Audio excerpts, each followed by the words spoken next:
Liaison with Foreign Powers and Religious Policies, a critical discussion on Tipu Sultan's strategies and rule.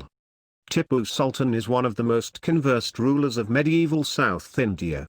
He has received great attention by historians than any of the contemporary or past rulers. To make it wonder, the historiographical remarks on Tipu Sultan have varied entities. Evidences and beliefs are even contradictory. Many believe that he was a metamorphosis from a pious Muslim youngster who wished to be a Sufi and singer to an iron ruler.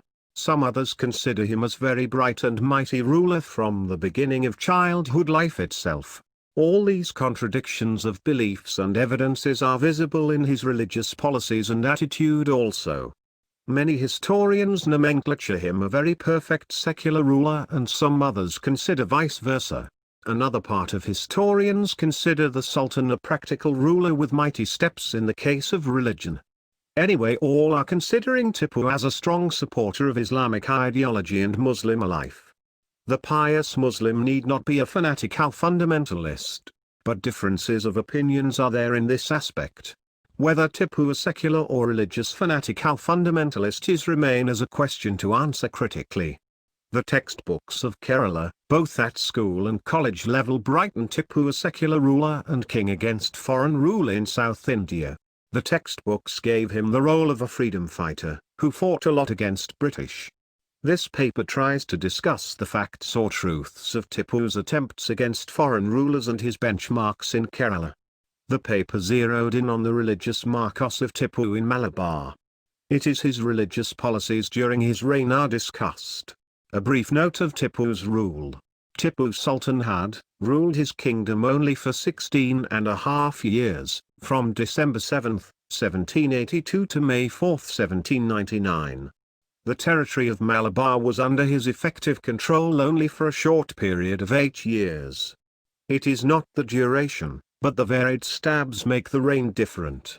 Tipu had strong ambition of making a complete kingdom, a sultanate, in South India. He had convinced himself that he could easily become the emperor of South India if he could somehow vanquish the British. This ambition made him against British rule, not because they were foreign rulers. He had no reluctance to be in strong alliance with foreign nations. He was very much alliance with France. He tried to contact with Iran, Turkey, Afghanistan and etc.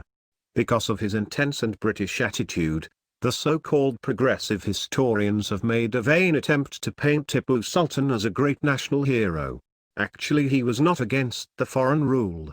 He was only against British, because he considered the British power an obstacle in widening the kingdom. How is it possible to state Tipu Sultan to be an enemy of foreign forces when he himself had sought help from Napoleon, who was then a prisoner in St. Helena Island, and also the French king, Louis XVI? Generalization. The attempts of painting Tipu an anti-foreign ruler and keeping him in the limelight of national ruler role is nothing but shut the door towards facts. He was a great ruler, fought against British. He was a powerful king of the time and a very mighty warrior. He allied with France. And he was nothing but a tactful leader aimed thrashing of British power to establish his own kingdom. These all are the reality. Other evaluations are not tangible. He would have supported British if they could scaffold him in his aims. Religious policies in rule. Was Tipu a secular ruler like Akbar the Great? Answer to the question will be controversial.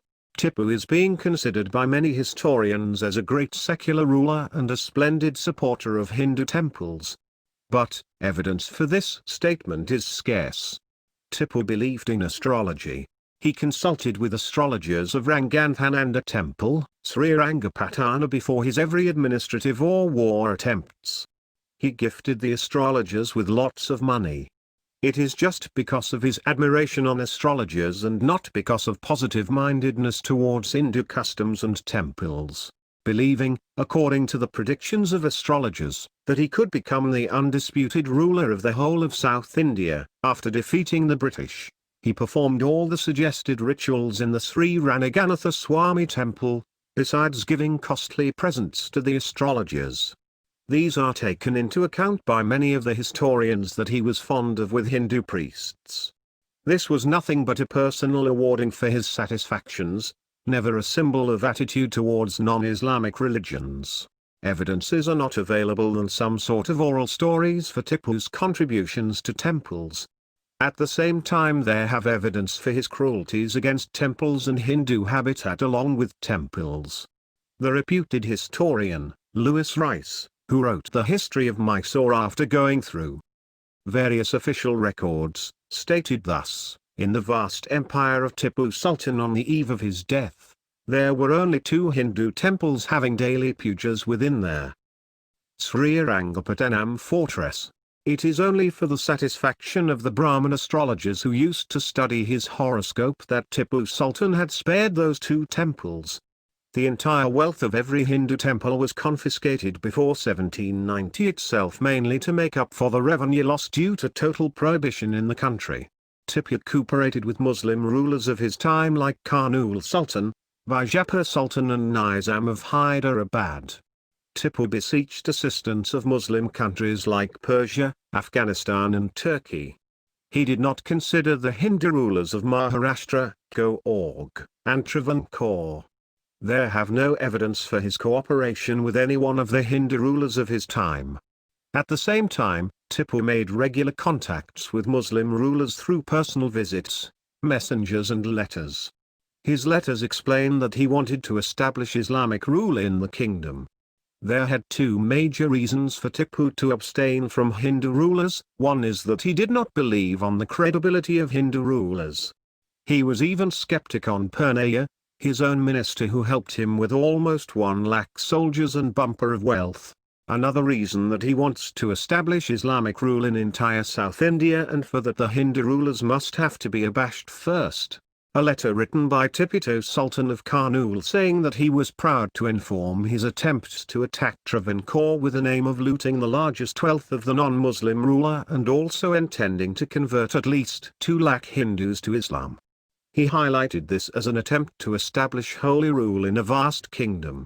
Another letter to Sultan of Kurnool expresses his great self-impression on the achievement of making the Lakshadweep a Muslim island. Lakshadweep was given to him as dowry along with the daughter from Arakkal royal family. The letter he written to Nizam of Hyderabad says that he was blessed by Allah because of converting more than 1.5 lakh Hindus to the Islam. Generalization. All his attempts prove that he was skeptic on Hindu rulers. There have no evidence even for single attempt to make contact with contemporary Hindu rulers. He has not utilized even Purnaya, his Brahmin chief minister, to make contact with any of the Hindu rulers. He fought with Hindu rulers and not with Muslim rulers. Religious decisions of Tipu. Islamic fundamentalism. A religious fundamentalist may not be a religious fanatic. Of course, a fundamentalist or fanatic is segregated only with a thin layer. For example, a fundamentalist considers his religion is great and he perceives every social activities of the world through his own religious eye. He may not be against other religions and may not enter into direct fight with other religions. But fanatic is different, who will enter into direct war with followers of other religions and will consider his religion the only right. Was Tipu Sultan an Islamic fundamentalist or fanatic? This is a question of controversy. Many of his attempts indisputably prove his religious fundamentalism, and on the other hand some of his steps support his fanatic attitude. There have stories of his secular attitude also, but they have no evidences to support other than progressive historians' preaching. The so-called Padayottam of Tipu in Malabar area of Kerala had restructured the life there. By his 6 to 8 years of presence in Malabar, the entire coastal belt of the region converted to Islam. Some of the largest and wealthiest groups of families like Mupans of Tyra and Tana, Nahas of Parapan and Gadi, Koyas of Calicut were converted in mass to Islam. He renamed several places with Islamic tenor like Krishnatu to Farrukhabad, presently known as Farrukh, and like Mangalapuri was changed to Jalalabad, Kannur to Khizanabad, Dipur to Sultanpattanam or Farrukhi, Mysore to Nazarabad, Darwar to Qushetsawad, Oati and Nidirapur to Faiz Hisar, Ratnagiri to Mustafabad, Dindigul to Kalikabad, and Calicut to Islamabad. Ganapthivatam is changed as Sulatnabad and later it is nomenclature by British as Sultan Battery. It was after the death of Tipu Sultan that the local people reverted to old names. There have some deviated observations on Tipu's religious decisions. In the first part of his reign in particular he was a religious bigot, destroying many temples and Hindu habitats within his own kingdom and many more in the invasion of Malabar. C. K. Karim notes that Tipu Sultan issued an edict for the destruction of Hindu temples in Kerala. Mass forced conversions took place during the invasion of Malabar. Outnumbered Nair warriors were given choice of Islam or death. Lot of Nambathiri Brahmin families also were converted to Islam. But there are observations by many historians that after First Anglo-Mysore War, certain changes were observed in his policies. After being defeated in the First Anglo-Mysore War he started dealing cordially with the Hindus in his kingdom so as to avoid insurrection and get support in the face of the British power. Historian Hyavardhana C. Rao wrote about Tipu in his encyclopedic work on the history of Mysore. He asserted that Tipu's religious fanaticism and the excesses committed in the name of religion, both in Mysore and in the provinces, stand condemned for all time. His bigotry, indeed, was so great that it precluded all ideas of toleration. He further asserts that the acts of Tipu that were constructive towards Hindus were largely political and ostentatious rather than an indication of genuine tolerance. In 1783-84, 1788-1789-90, Tipu personally led the attacks on Malabar and Kochi besides sending his army contingents to various resistance spots during the intervening period. Well-known historian, P.S. Said Muhammad, author of Kerala Muslim Charitram, has to say about these invasions. What happened to Kerala because of Tipu's invasion reminds one of the invasion of Chengiz Khan and Timur in Indian history. Vadakanka Raja Rajavarma writes in Kerala Samskrita Sahitya Charitram, the number of temples destroyed during Tipu's invasion is countless. It was the hobby of Tipu and his army to put the temples on fire and destroy the idols and indulge in cow slaughter. According to the Malabar Manual of William Logan, who was the district collector for some time, Thirichambaram and Thaliparampu temples in Chirakil Taluka, Thiruvangata temple in Tellicherry, and Ponmari temple near Bidakara were all destroyed by Tipu Sultan. The Malabar Manual mentions that the Manior Mosque was once a Hindu temple. The local belief is that it was converted to a mosque during the days of Tipu Sultan. The Ramapuram temple and Thiruvgapura Mahadeva temple were isolated. Both temples were the mostly attracted temples before Tipu. Thiruvgapura temple was the largest temple with highest varam under Zamarin. During the time the temple was preferred greatly by public than Guruvaya temple. The Thiruvgapura was looted wildly. Many temples in the coastal areas were destroyed. The coastal people of that time were financially unable to maintain big temples and also were not gifted by rulers with good temples to worship. So it was very easy to destroy the small temples along with mass conversion. Many masjids, most of them reconstructed during the 2 or 3 decades, undoubtedly proves that they were originally temples. Certain historians pointed that the construction was done like that of Hindu temples and they were not originally temples. One can never agree that the masjids constructed by Tipu and temples converted by Tipu to masjid have same types of design. Moreover, Tipu had assistance of a big group of builders with him and they were able to design and construct forts and edifices. For example, the Palakkad fort itself follows Vijayanagara design of fort construction. It is almost a replication of Vellore fort that is constructed by Vijayanagara Empire. In a letter, he said to his army commander in Calicut, "You should capture all the populaces. Those below 20 years may be kept in prison and 5,000 from the rest should be killed hanging from treetops. The balance can be given the choice of holy religion or else they to be killed."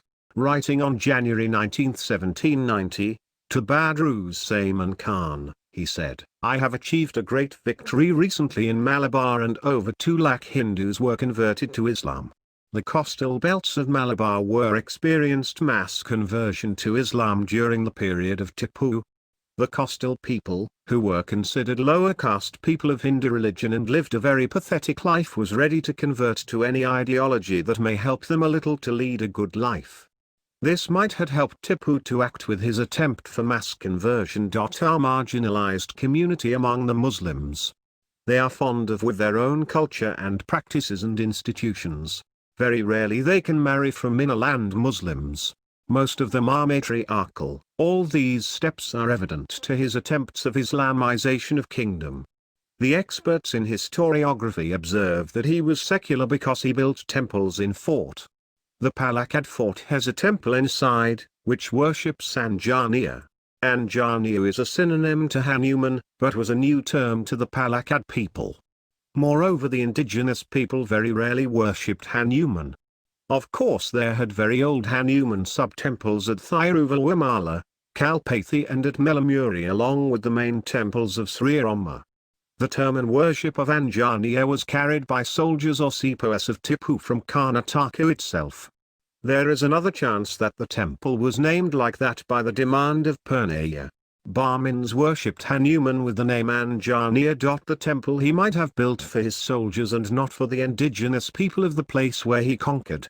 Vatakankur Raja Rajavarma, in his famous literary work, History of Sanskrit Literature in Kerala, has written the following about the loss and destruction faced by the Hindu temples in Kerala during the military regime of Tipu Sultan. There was no limit as to the loss. The Hindu temples suffered due to the military operations of Tipu Sultan, burning down the temples, destruction of the idols installed therein, and also cutting the heads of cattle over the temple deities were the cruel entertainments of Tipu Sultan and his equally army. It was heart-rending even to imagine the destruction caused by Tipu Sultan in the famous ancient temples of Thaliparampu and Trichambaram. Ilamkulam Kunjan Pillai wrote in the Mathrubhumi Weekly of December 25, 1955, after Tipu, Mohammedans greatly increased in number. Hindus were forcibly circumcised in thousands. As a result of Tipu's atrocities, strength of Nzanchamas significantly diminished in number. Nambudairis also substantially decreased in number. Thali, Thiruvanur, Varakal, Patha, Govindapuram, Thalikanu and other important temples in the town of Kozhikode as well as those nearby were completely destroyed as a result of Tipu's military operations. Some of them were reconstructed by the Zamarin after he returned following the defeat of Tipu Sultan in Srirangapattanam and the Treaty of 1792. The devastation caused by Tipu Sultan to the ancient temples of Kerala, his Warapuram, Thrikandior and Thripurangatu in Vettam region was terrible. The Zamarin renovated these temples to some extent. The famous and ancient Thirunavaya temple, known throughout the country as an ancient teaching center of the Vedas, revered by the devotees of Vishnu from Tamil Nadu, and existing before the advent of Christ, was also plundered and destroyed by Tipu's army. Tipu converted the Thrikavu temple into an ammunition depot in Ponani, Kotikanu. Trithala, Panior and other family temples of the Zamarin were plundered and destroyed. The famous Sukaparam temple was also desecrated. According to Louis B. Brie, Hyder Ali Khan had exempted temples from the payment of land tax. But Tipu Sultan forced the temples to pay heavy taxes.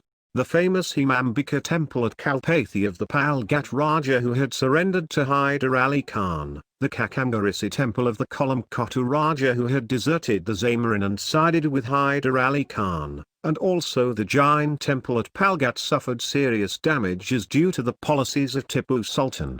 K.V. Krishnaiyer observes in his book, Zamarins of Calicut, based on historical records available from the royal house of Zamarins in Calicut. Thus, when the second in line of Zamarins, Irulpad, refused to cooperate with Tipu Sultan in his military operations against Travancore because of Tipu's methods of forcible circumcision and conversion of Hindus to Islam, the enraged Tipu Sultan took a solemn oath to circumcise and convert the Zamarin and his chieftains and Hindu soldiers to Islamic faith. M.A. Gopal Rao, stated thus, In a deliberately designed taxation scheme, the religious prejudice of Tipu Sultan became quite clear. Muslims were exempted from house tax, commodity tax and also the levy on other items of household use. Those who were converted to Islam were also given similar tax exemptions. He had made provisions for the religious education of their children. Number of maktabs and madrasas were established all the areas of his kingdom. Tipu Sultan discontinued the practice of appointing Hindus in different administrative and military jobs as practiced by his father, Hyder Ali Khan, in the past. During the entire period of 16 years of his regime, Purnia was the only Hindu who had adorned the post of Diwan or minister under Tipu Sultan. In 1797, among the 65 senior government posts, not even a single Hindu was retained. All the mustadirs were also Muslims. Among the 26 civil and military officers captured by the British in 1792, there were only 6 non-Muslims. In 1789, when the Nizam of Hyderabad and other Muslim rulers decided that only Muslims would be appointed henceforth in all government posts, Tipu Sultan also adopted the same policy in his Mysore state. Considering the interest and convenience of Muslim officers, all the records relating to tax revenue were ordered to be written in Persian rather than in Marathi and Kannada as followed earlier. He even tried to make Persian the state language in place of Kannada. During his period, the Muslims, both preserved and converted, were compelled to speak Persian. Even now the Muslims of Mysore, Bangalore and nearby places speak Urdu and they deny learning Kannada. Urdu is their mother tongue. Generalization. Tipu was a great ruler. He was very mighty warrior.